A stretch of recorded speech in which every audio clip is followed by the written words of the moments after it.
আজকে আমরা class 10-এর everyday test paper 2025-26 শিক্ষাবর্ষের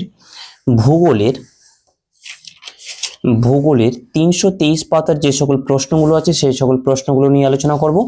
ভিডিওটি ভালো লাগলে অবশ্যই লাইক সাবস্ক্রাইব করে বন্ধুদের মাঝে শেয়ার করো, যাতে তোমরাও উপকৃত হতে পারো এবং আমিও উপকৃত হই। তো চলো শুরু করে যাক। দেখো আমরা 323 পেজে চলে এসেছি এবং বিভাগ করে যে সকল প্রশ্নগুলো আছে সেই সকল প্রশ্নগুলো আগে আলোচনা করি। 1 নম্বর প্রশ্ন কি বলছে, যে প্রক্রিয়ার মাধ্যমে ক্ষয়, বহন ও সঞ্চয় কার্যের মধ্যে সামঞ্জস্য তৈরি হয় সেটা হলো অপশন গো, পর্যায়ন।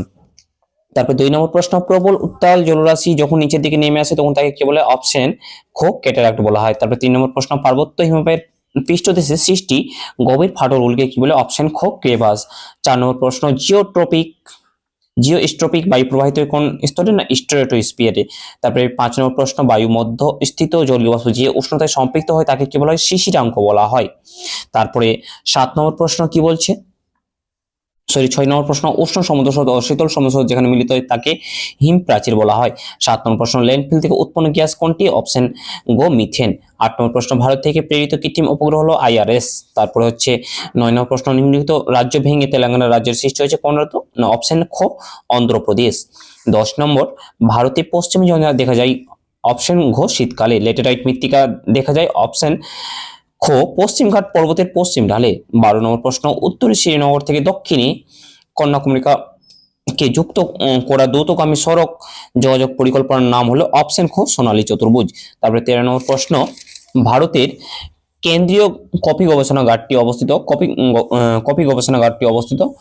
অপশন ক, চিকমাগালুরে। তারপরে 14 নম্বর প্রশ্ন কি বলেছে, ভারতের পশ্চিমবঙ্গের সর্বাধিক গুরুত্বপূর্ণ তথ্য প্রযুক্তি শিল্প কেন্দ্র হলো অপশন গো, সেক্টর 5 সল্টলেক।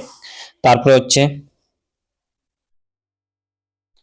বিভাগ খ 2.1, 1 নম্বর প্রশ্ন, বারখান বালিয়া থেকে শিব বালির সৃষ্টি হয়, সত্য। 2 নম্বর প্রশ্ন, ওজোন স্তরকে প্রাকৃতিক সৌরপর্দা বলা হয়, সত্য। 3 নম্বর প্রশ্ন, মধ্য সাগরীয় অঞ্চলে সাধারণত গ্রীষ্মকালে বৃষ্টিপাত হয়, এটা অশুদ্ধ।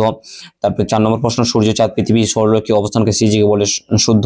5 নম্বর প্রশ্ন, ভারতে অধিকাংশ ধান ক্ষেত ধান শীতকালে রবি শস্য হিসেবে চাষ করা হয়, অশুদ্ধ। 6 নম্বর প্রশ্ন, ভারতের সর্বাধিক জনঘনত্বপূর্ণ রাজ্য হলো পশ্চিমবঙ্গ, অশুদ্ধ। 7 নম্বর প্রশ্ন, উপগ্রহ চিত্রে বিভিন্ন প্রতীকের সাহায্যে ভৌগোলিক বৈশিষ্ট্যগুলি বোঝানো হয়, অশুদ্ধ। তারপরে 2 নম্বর প্রশ্ন 2.2 তে দেখো 1 নম্বর প্রশ্ন কি বলছে, ড্যাশ নদীর নাম অনুসারে নদীতে সৃষ্টি বাঁক মিয়ান্ডার নামে পরিচিত, এটা মিয়ান্ডার নদীর নাম অনুসারে। 2 নম্বর প্রশ্ন, বায়ুমণ্ডলের উচ্চতা বৃদ্ধির সাথে সাথে উষ্ণতা বৃদ্ধি পাওয়াকে বলা হয় বৈপরীত্য উত্তাপ বলা হয়। 3 নম্বর প্রশ্ন, ড্যাশ মেঘালয় মালভূমির সর্বোচ্চ শৃঙ্গ, শিলং হচ্ছে মেঘালয় মালভূমির সর্বোচ্চ অংশ। 4 নম্বর প্রশ্ন, যে সকল বর্জ্য বিয়োজিত হয়ে জল, মাটি ও বাতাসের সঙ্গে মিশে যায় তাকে কি বলে, জৈব বিয়োজক বর্জ্য বলে। তারপরে 5 নম্বর প্রশ্ন, ড্যাশ শহরকে দক্ষিণ ভারতের ম্যানচেস্টার বলা হয়, কোয়েম্বাটুরকে বলা হয়। 6 নম্বর প্রশ্ন, শীতাপ নিয়ন্ত্রক যন্ত্র ব্যবহারের ফলে বায়ুমণ্ডলে CFC অর্থাৎ ক্লোরোফ্লোরো গ্যাস নির্গত হয়। 7 নম্বর প্রশ্ন, সমুদ্র জলরাশি একই স্থানে উল্লম্ব সঞ্চালন কি বলা হয়, সমুদ্র স্রোত বলা হয় বা স্রোত বলা হয়। তারপর 2.1 এ একটি বাক্যে উত্তর দিতে বলেছে। দেখো 1 নম্বর প্রশ্ন, ভারতের ভূবৈচিত্র্য সূচক মানচিত্র প্রস্তুতকারী সংস্থা সদর দপ্তর কোথায় অবস্থিত, দেরাদুনে অবস্থিত। তারপরে 2 নম্বর প্রশ্ন, 2011 খ্রিস্টাব্দে জনগণনা অনুসারে ভারতের সাক্ষরতার হার 74.04%।